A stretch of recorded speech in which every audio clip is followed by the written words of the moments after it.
आज मैं तुम्हारा वध करके अपने मित्र दुर्योधन को तुम्हारी लाश भेंट करना चाहता हूं। संजय, द्रोणाचार्य के फेंके हुए जाल में क्या अर्जुन फंस जाएगा? मैं और मेरी सेना रणभूमि की दक्षिण दिशा में तुम्हारी प्रतीक्षा कर रहे हैं।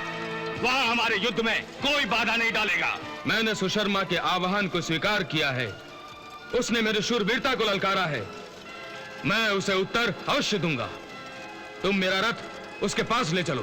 परंतु अर्जुन, हम मुख्य रणभूमि से दूर हो जाएंगे और पता नहीं कब महाराज युधिष्ठिर को तुम्हारी आवश्यकता पड़ जाए। सुशर्मा का वध करने में समय ही कितना लगेगा? हम शीघ्र लौट आएंगे केशव। सारथी, अर्जुन के रथ के पीछे पीछे दक्षिण दिशा में चलो, परंतु सावधान, वो हमें देख न पाए। चलो। मामाश्री, योजना अनुसार अश्वत्थामा के पीछे जाइए और अश्वत्थामा के शंख बजाने पर आप अपना शंख बजाकर मुझे संकेत दीजिए। जाइए मामाश्री, जाइए।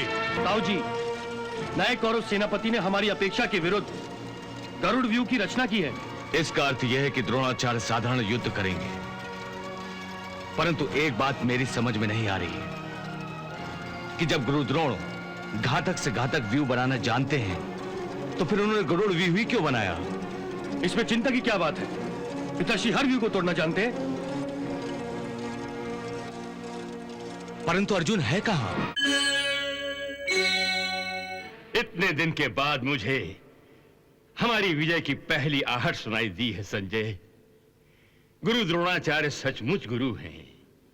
उनके शस्त्र भंडार में चक्रव्यूह जैसा अभेद्य व्यू भी है जिसका प्रयोग वो कर रहे हैं।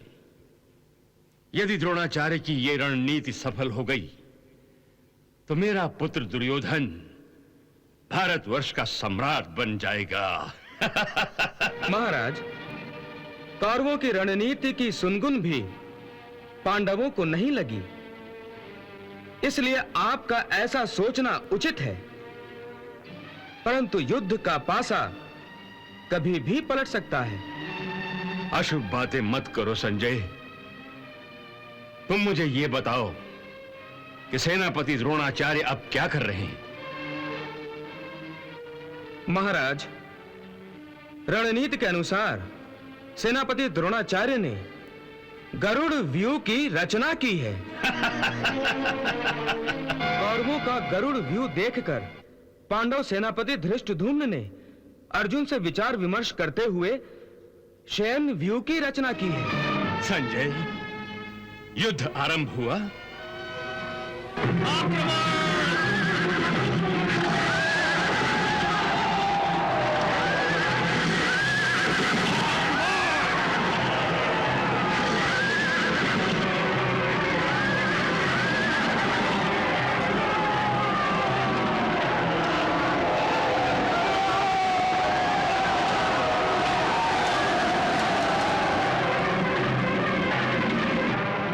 रुको सारथी।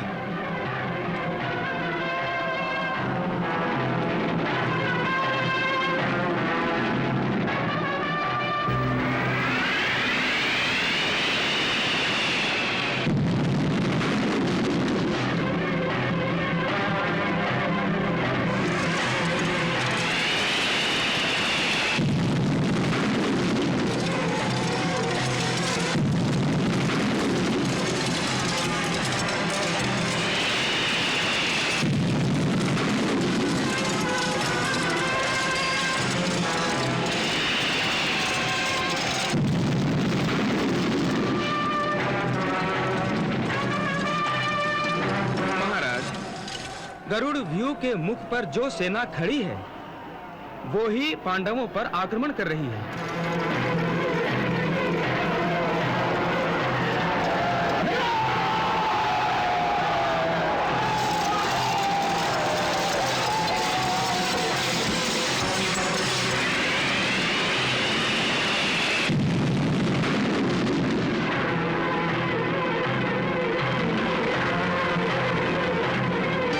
बाकी सेना द्रोणाचार्य के आदेश का पालन कर रही है और द्रोणाचार्य अर्जुन के रणभूमि से दूर ले जाने के संकेत की प्रतीक्षा कर रहे हैं। परंतु अर्जुन को रणभूमि से दूसरी तरफ कौन ले जाएगा?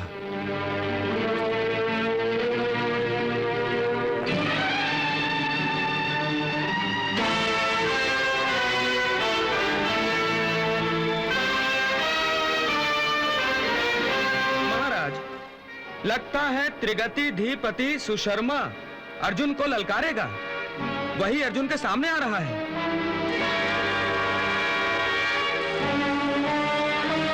हे अर्जुन, मैं त्रिगति धीपति सुशर्मा तुम्हें युद्ध के लिए ललकार रहा हूं।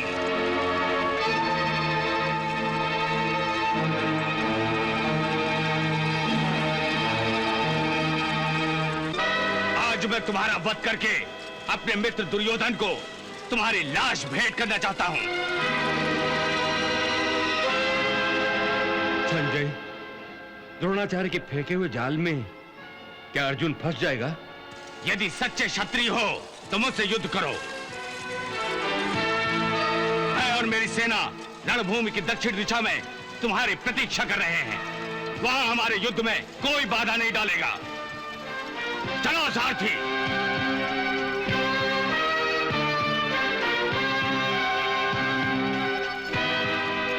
केशव, मैंने सुशर्मा के आह्वान को स्वीकार किया है। उसने मेरी शूरवीरता को ललकारा है। मैं उसे उत्तर अवश्य दूंगा। तुम मेरा रथ उसके पास ले चलो। दक्षिण की ओर? हाँ केशव। परंतु अर्जुन, हम मुख्य रणभूमि से दूर हो जाएंगे और पता नहीं कब महाराज युधिष्ठिर को तुम्हारी आवश्यकता पड़ जाए। सुशर्मा का वध करने में समय ही कितना लगेगा। हम शीघ्र लौट आएंगे केशव। नहीं तो लोग मुझे कायर समझेंगे और एक क्षत्रिय होकर युद्ध के निमंत्रण को स्वीकार न करना तो अधर्म होगा। इसलिए तुम मेरे रथ को दक्षिणी छोर पर ले चलो।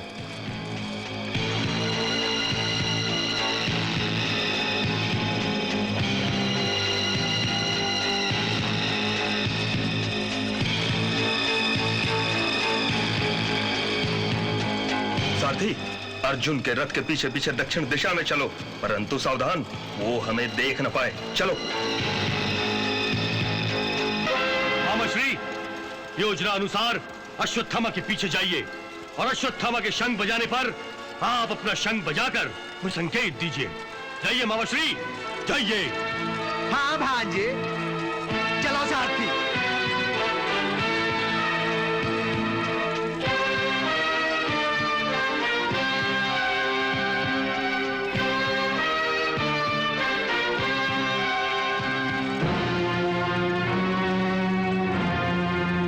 जी, नए कौरव सेनापति ने हमारी अपेक्षा के विरुद्ध गरुड़ व्यूह की रचना की है। इसका अर्थ यह है कि द्रोणाचार्य साधारण युद्ध करेंगे। परंतु एक बात मेरी समझ में नहीं आ रही है कि जब गुरु द्रोण घातक से घातक व्यूह बनाना जानते हैं तो फिर उन्होंने गरुड़ व्यूह ही क्यों बनाया? इसमें चिंता की क्या बात है? पिताश्री हर व्यूह को तोड़ना जानते हैं।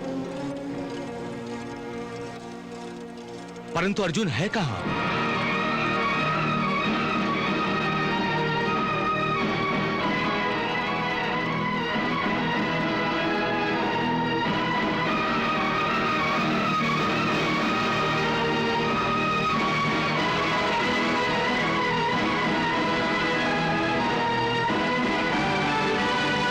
सारथी,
तुम्हारे मुख से तीनों शंखों की ध्वनि का वर्णन सुनकर मुझे ऐसा लग रहा है जैसे कौरव सेना विजय पताका लहराती हुई हस्तिनापुर में प्रवेश कर रही हो और विजय गान हो रहा हो।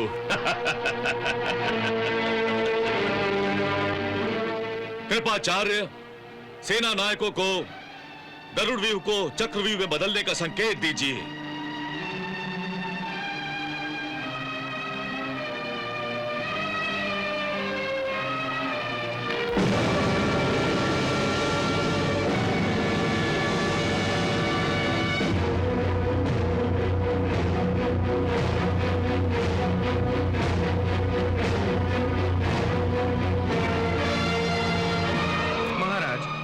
सेनापति द्रोणाचार्य ने चक्रव्यूह बनाने का आदेश दे दिया है। अब तो पांडव सेना फंस जाएगी इस चक्रव्यूह में। अर्जुन भी दूर किनारे पर चला गया है। अब क्या करेगा युधिष्ठिर?